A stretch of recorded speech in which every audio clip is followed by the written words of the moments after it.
You know what? I got nothing. I got nothing left to say about Major League Baseball's economic imbalance, salary cap this, luxury tax that, number of playoff teams. I got nothing on that. Not today. Not today. Good morning to you. Good Tuesday morning. I'm Dejan Kovacevic of DK Pittsburgh Sports. This is Daily Shot of Pirates. It comes your way bright and early every weekday. If you're into football and or hockey, I also offer up daily shots of Steelers and Penguins where you found this. And you know what? I don't care. I don't care. I don't care that the owners and the players were working right through to sunrise, back and forth, close to 20 sessions. I don't care that everything now just needs ratification. I don't care really what even the terms were. If you've been listening to this show, you know what I feel and strongly have been the problems for this sport, for this great sport, for this once great sport. And you definitely don't need to hear it again.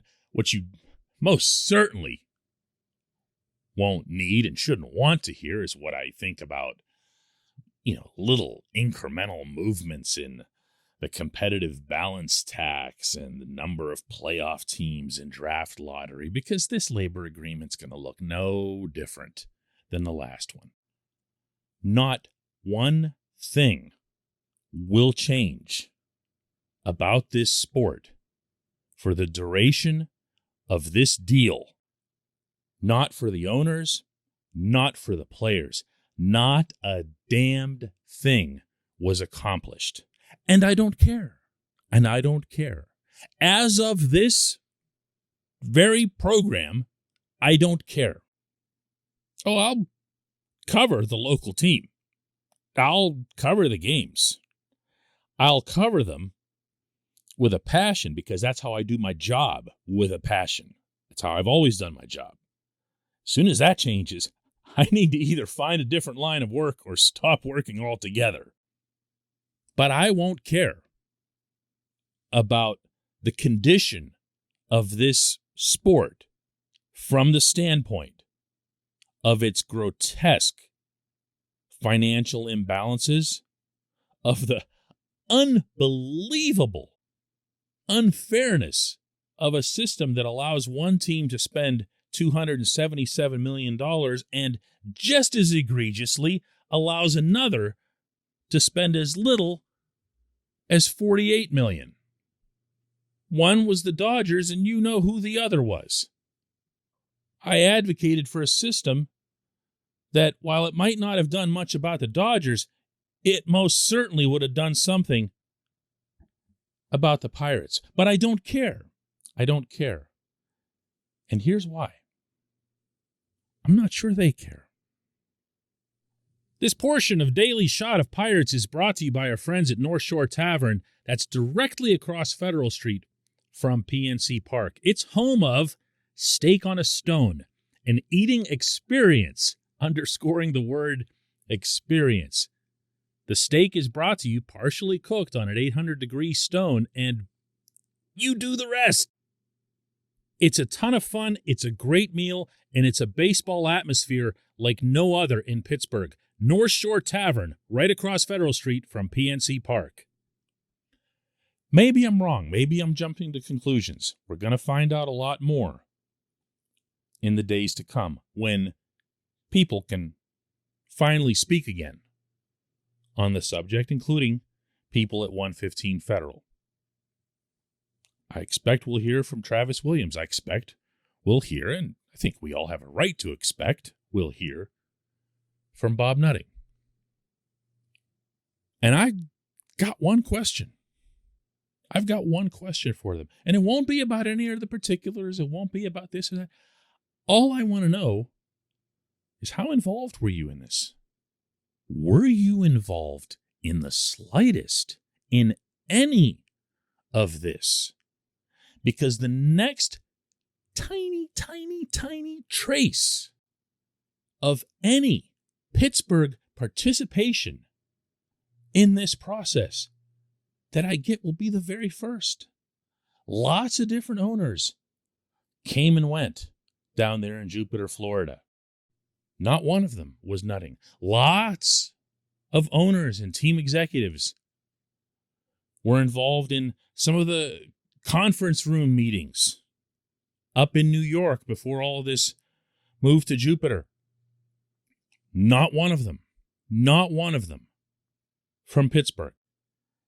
And even if they say something to the effect of, oh, yes, but we were in constant communication and this and that and COVID and Zoom calls and we did everything virtually and whatever else here. The one thing they won't be able to hide from is their vote. They're going to cast a vote. And they're going to cast a yes vote. When they do so, they're going to say yes to continuing, to extending a system that is contributing, not singularly, but contributing to the death of baseball in Pittsburgh. A 136-year-old franchise playing in the most beautiful stadium in organized sport worldwide. And this system is contributing to killing it. And they will vote yes. And when they do, not if, when they do, you'll have the answer. You'll know. You'll know. You'll know that they're A-OK with things, just the way they are.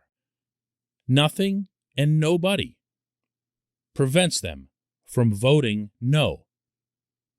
It's not going to do anything to kill the deal. They'd have to have 7 other teams do that. That's not going to happen. They'd rock the boat a little bit, especially if they're the only team, but that didn't stop the Steelers Players Union from being the only NFL union to vote against an NFL labor agreement. Why?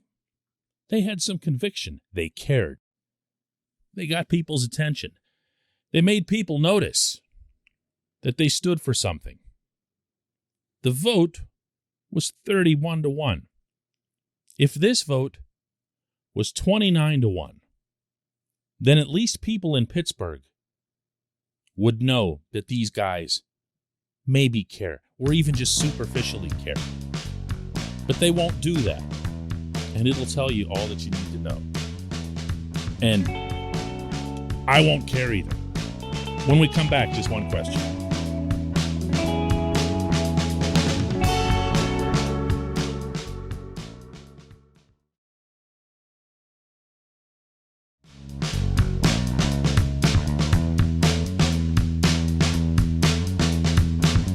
Welcome back. Time for J1Q, and today's comes from Luke, who asks, is Major League Baseball beginning to rival the National Hockey League for the worst league in North American sports?